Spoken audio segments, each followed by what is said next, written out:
एक समय की बात है। किसी गांव में रामू नाम का एक गरीब लकड़हारा रहता था। वह बहुत ईमानदार और परिश्रमी था। हर दिन वह अपनी कुल्हाड़ी लेकर जंगल में जाता, लकड़ियां काटता और उन्हें बाजार में बेचकर अपना और अपने परिवार का पेट पालता था।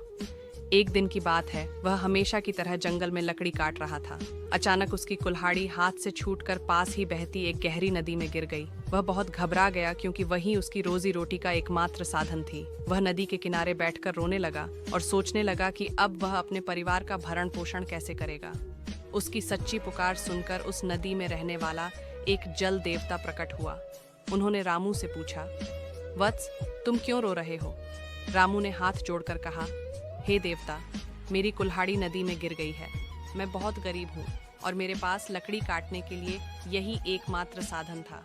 अगर वह नहीं मिली तो मेरा परिवार भूखा मर जाएगा।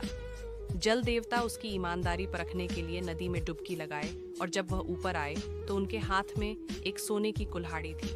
उन्होंने पूछा, क्या यह तुम्हारी कुल्हाड़ी है?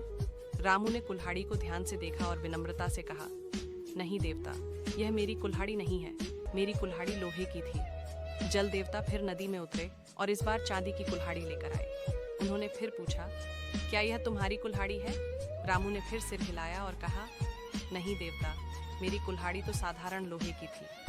अंत में जल देवता तीसरी बार नदी में उतरे और जब ऊपर आए तो उनके हाथ में रामू की असली लोहे की कुल्हाड़ी थी। रामू की आंखों में खुशी के आंसू आ गए और उसने तुरंत कहा, हाँ, यही मेरी कुल्हाड़ी है। जल देवता उसकी ईमानदारी से बहुत प्रसन्न हुए और उसे इनाम में सोने और चांदी की कुल्हाड़ी भी भेंट कर दी। रामू ने हाथ जोड़कर उनका धन्यवाद किया और खुशी खुशी घर लौट आया।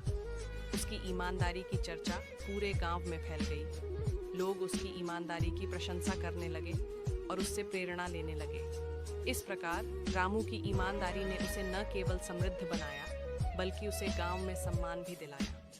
इस लड़के की ईमानदारी के लिए लाइक सब्सक्राइब तो बनता है।